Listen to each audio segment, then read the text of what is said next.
웨스트민스터 신앙고백 대요리 문답 기독교 교리에 대한 평론 152번, 153번에 대해서 말씀을 드립니다. 152번에 모든 죄가 하나님의 손에서 마땅히 받아야 할 보응이 무엇인가? 여기에 대한 답은 모든 죄는 아무리 지극히 작은 것이라도 하나님의 주권과 성과 거룩에 또는 그의 어려운 율법에 대항하는 것이므로 현세와 내세에서 하나님의 진노와 저주를 받아 마땅한 것이니 그리스도의 피가 아니고서는 속죄될 수 없다라고 답을 하고 있습니다. 마태복음 12장 31절에서 32절을 보면 그러므로 내가 너희에게 이르노니 사람에 대한 모든 죄와 모독은 사하심을 얻되 성령을 모독하는 것은 사하심을 얻지 못하겠고 또 누구든지 말로 인자를 거역하면 사하심을 얻되 누구든지 말로 성령을 거역하면 이 세상과 오는 세상에서도 사하심을 얻지 못하리라.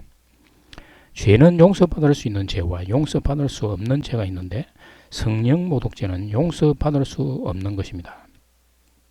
세상의 모든 죄는 예수를 믿지 않는 자들이 회개하여 예수 그리스도와 연합하여 죽었음을 믿을 때 예수 그리스도의 피로 죄사함을 받을 수 있는 것입니다. 그러나 예수님이 하신 일을 믿지 않는 자는 성령을 모독하는 것입니다. 이는 예수를 믿는다고 하는 신도가 예수님이 하신 일을 믿지 않는 것입니다.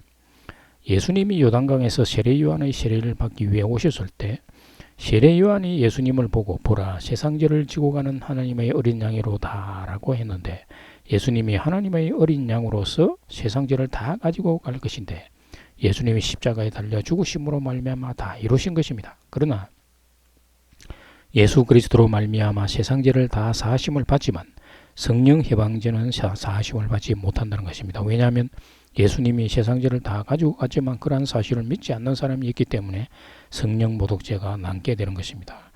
그런데 많은 교회 사람들은 이 세상에서 일어나는 죄에 대해서는 죄가 발생할 때마다 회개를 해야 한다고 말합니다.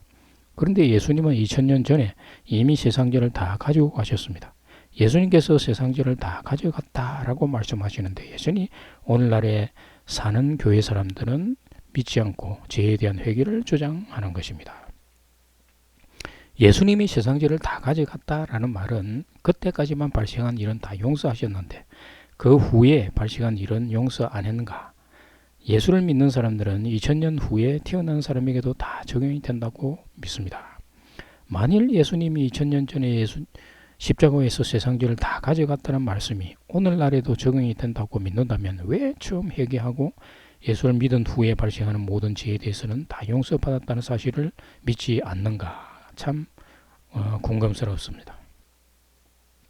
예수님이 십자가에서 세상죄를 다 짊어지고 가신 것을 2000년 후에 오늘날 사람들에게는 적용할 수 있다고 말은 하면서도 정작 자기 자신에게는 그런 일이 적용되지 않는다고 생각하는 근거는 무엇인가? 예수 그리스도를 믿고 죄를 다 용서받았다고 하는데 여전히 죽을 때까지 죄가 발생하게 되고 남아있게 되는 것을 믿는 것이라고 생각할 수밖에 없는 것입니다. 그러니까 예수님이 십자가에서 모든 죄를 가지고 가셨다는 말을 의지하는 것이 아니라 자신이 회개해야 용서를 받을 수 있다라고 하는 자기 생각을 하는 것이며 회개하는 자들을 위해서 예수님을 계속 십자가에서 피를 흘리도록 만드는 것입니다. 신도들이 예수님이 하신 일을 부분적으로만 믿는 이유는 육의 눈으로만 자신의 정체성을 바라보기 때문입니다.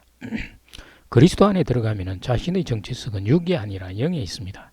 영이 육체 속에 갇혀 있다가 그리스도로 인하여 영이 살아나 부활 생명을 얻게 되는 것인데 그래서 하늘에 앉히심을 받는 것입니다. 그러나 육체가 살아있으므로 성도의 마음은 육의 마음과 영의 마음이 공존하는 것입니다. 로마서 8장 5절에서 7절을 보면 육신을 따르는 자는 육신의 일을 영을 따르는 자는 영의 일을 생각하나니 육신의 생각은 사망이요 영의 생각은 생명과 평안이니라. 육신의 생각은 하나님과 원수되나니 이는 하나님의 법에 굴복하지 않을 뿐 아니라 할 수도 없느니라. 인간을 영과 육의 혼합체로 여기는 자들은 영의 마음과 육의 마음을 구분할 수 없으며 자신의 정체성에 혼란이 오는 것입니다. 그래서 자신의 정체성을 어떤 때는 육의 마음으로 어떤 때는 영의 마음으로 생각하며 죄에 대해서도 인간은 어쩔 수 없이 죄를 지을 수밖에 없는 존재라고 단정해 버리는 것입니다. 그래서 현실적으로 날마다 죄를 짓는 자신의 모습을 바라보면서 회개하여 예수의 피를 통해서 죄사함을 받으려 하는 것입니다. 하나님의 영의 마음에 정체성을 두는 성도의 이런 어려움을 아시고 세상 죄에 대해서 다시 묻지 않겠다고 하시고 전도에 힘을 쓸 것을 요구하시는 것입니다.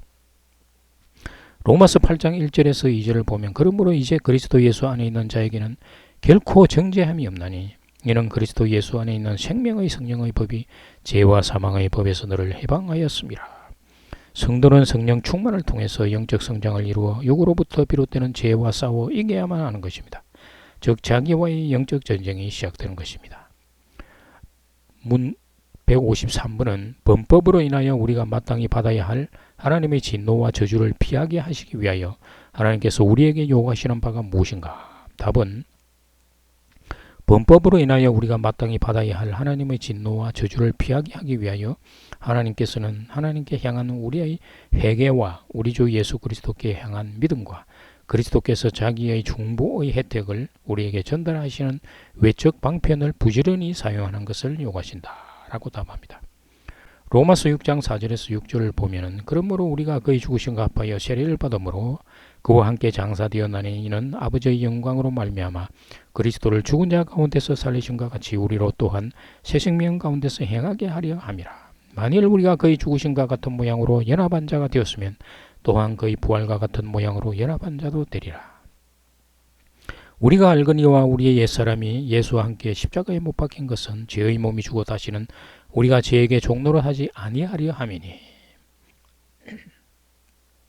하나님은 죄인에게 회개할 것과 예수 그리스도의 대속의 죽음 속으로 들어올 것을 말씀하셨습니다. 회개는 옛사람의 죽음입니다. 신도 자신이 하나님을 대적하여 세상에 온 것을 깨닫고 돌이킬 때 자신이 옛사람의 죄의 몸을 이어받은 자라는 것을 알고 예수와 함께 옛사람이 죽었음을 믿는 것입니다. 이게 바로 회개입니다.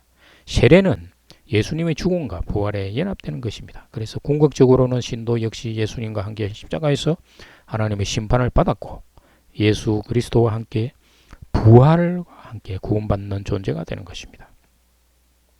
부활은 육체가 죽고 난 뒤에 다시 사는 개념이 아니라 부활 생명을 받아서 죽었던 영이 다시 살아나고 영의 몸을 입고 하늘에 앉히심을 얻는 것입니다. 그래서 성도의 심령 속에 성전이 세워지고 예수님이 그 성전의 재림에 들어오심으로 그 성전이 천국이 되는 것입니다. 그래서 하나님의 형상이 회복됩니다. 이를 에덴의 회복이라고 말하는 것입니다. 감사합니다.